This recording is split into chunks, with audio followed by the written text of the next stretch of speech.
A song about the Lord's vineyard. Now I will sing for the one I love. A song about his vineyard. My beloved had a vineyard. On a rich and fertile hill.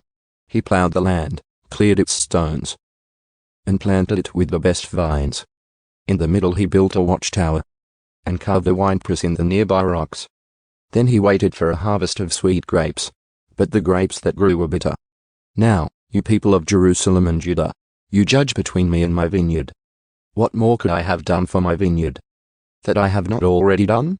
When I expected sweet grapes, why did my vineyard give me bitter grapes?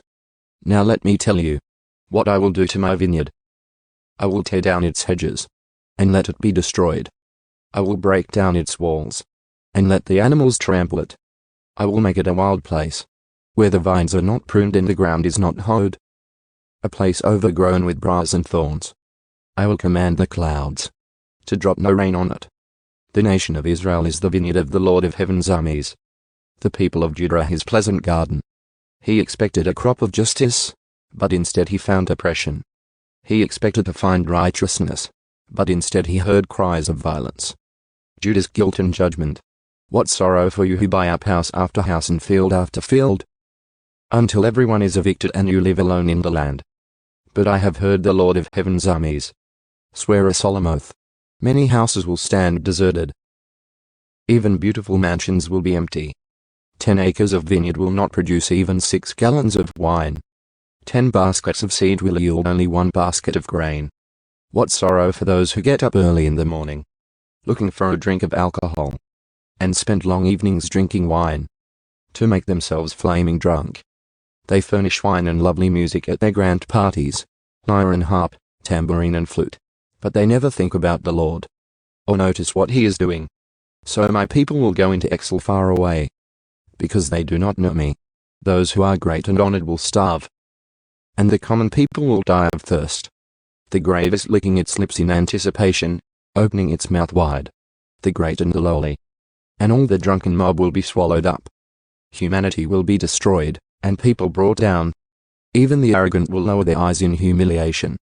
But the Lord of heaven's armies will be exalted by his justice. The holiness of God will be displayed by his righteousness. In that day lambs will find good pastures, and fattened sheep and young goats will feed among the ruins.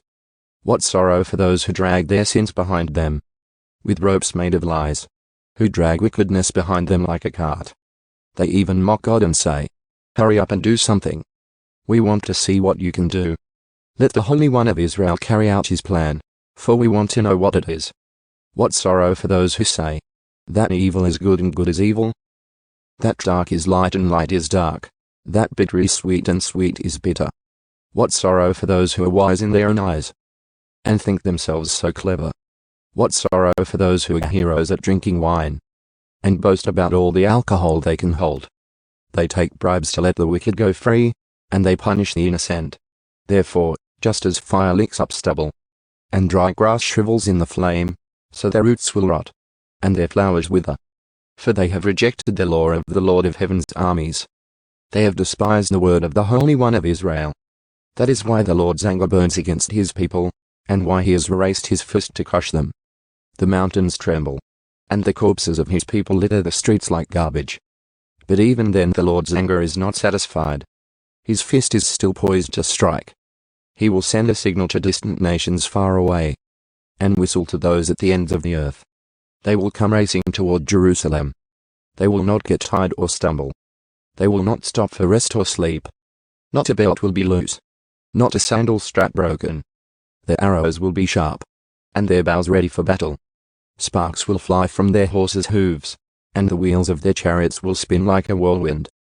They will roar like lions, like the strongest of lions. Growling, they will pounce on their victims and carry them off, and no one will be there to rescue them.